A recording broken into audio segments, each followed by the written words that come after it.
আসসালামু আলাইকুম সবাইকে। পাঁচমিশালি রান্নাঘরের পক্ষ থেকে আমি শ্রেয়ান্না তুর্য চলে এলাম নতুন একটি ব্লগ নিয়ে। অবশেষে আমরা আমাদের ছাদ বাগান থেকে কলা সংগ্রহ করব।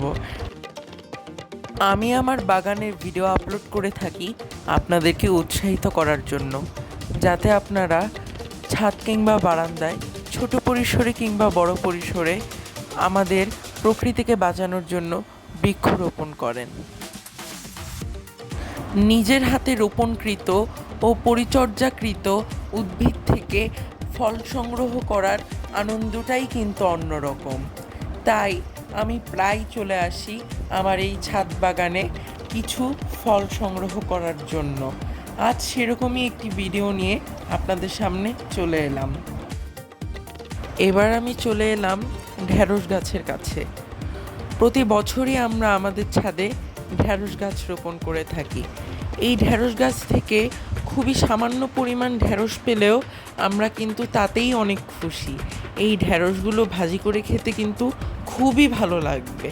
আপনারা দেখতেই পাচ্ছেন আমরা আমাদের ছাদে বড় গাছের নিচে কিছু ছোট ছোট গাছ রোপণ করেছি।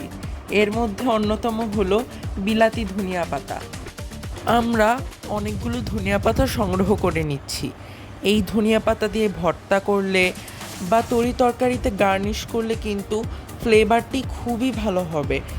আপনারাও কিন্তু চাইলে আমাদের মতো ছোট একটি টবেই অনায়াসে রোপণ করতে পারেন বিলাতি ধনিয়া পাতা। এবার আমরা চলে যাব আমাদের ছাদের টপ ফ্লোরে। আমাদের ছাদের টপ ফ্লোরে রয়েছে আরও নানা ধরনের বৈচিত্র্যময় গাছগাছালি।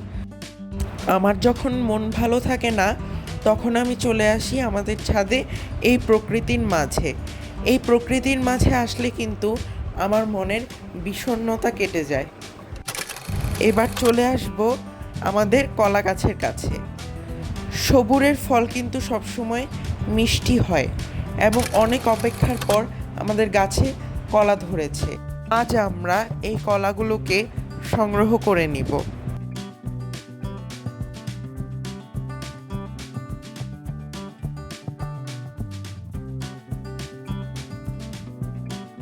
এবার চলে এলাম লেবু গাছের কাছে। লেবু গাছের কয়েকটি লেবু বেশ বড় হয়ে গেছে, তাই আমরা এগুলোকে সংগ্রহ করে নিচ্ছি। আর আমাদের এই গাছে বেশ কয়েকটি লেবু ধরেছে। এর আগেও অনেকবার সংগ্রহ করেছি, এইবার সংগ্রহ করার পরও আরও অনেকগুলো গাছে রয়ে গেছে। এবার চলে এলাম পুঁই শাক সংগ্রহ করতে। পুঁই শাক দিয়ে শীঘ্রই নতুন রেসিপি আপলোড করা হবে আমাদের ফেসবুক পেজ এবং ইউটিউব চ্যানেলে। দেখার জন্য অনুরোধ রইল।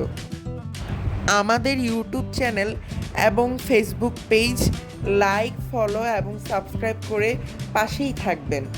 আমরা প্রায় নিত্য নতুন রেসিপি এবং সুন্দর ব্লগ নিয়ে হাজির হয়ে যাব। আশা করি আপনাদের সেগুলো ভালো লাগবে। আপনারা দেখতেই পাচ্ছেন আমরা আমাদের ছাদে কচু শাকও রোপণ করেছি। খুব শীঘ্রই আমরা এগুলোকে সংগ্রহ করব।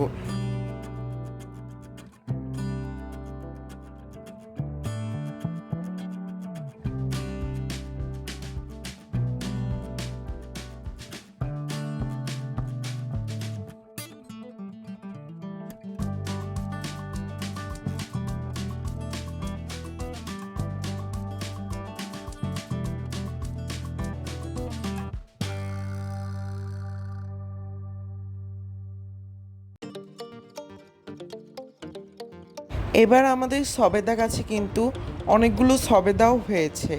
আপনারা এই ফলটিকে কে কী নামে ডাকেন জানাতে ভুলবেন না কিন্তু।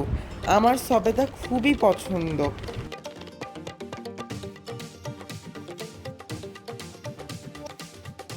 এই কাঠফাটা গরমে আপনার আমার সবারই অনেক পিপাসা লাগে। আচ্ছা, আমরা কি কখনো আমাদের ছোটোখাটো পশু পাখি বন্ধুদের কথা চিন্তা করি? তাদেরও কিন্তু অনেক পিপাসা লাগে। তাই আমরা আমাদের ছাদে আসা অতিথি পাখিদের জন্য কিছু পানি রেখে যাচ্ছি। আমি শ্রেয়ান্না তুর্য পাঁচমিশালি রান্নাঘরের পক্ষ থেকে আজ এখানেই বিদায় জানাচ্ছি। ধন্যবাদ সবাইকে। আল্লাহ হাফেজ।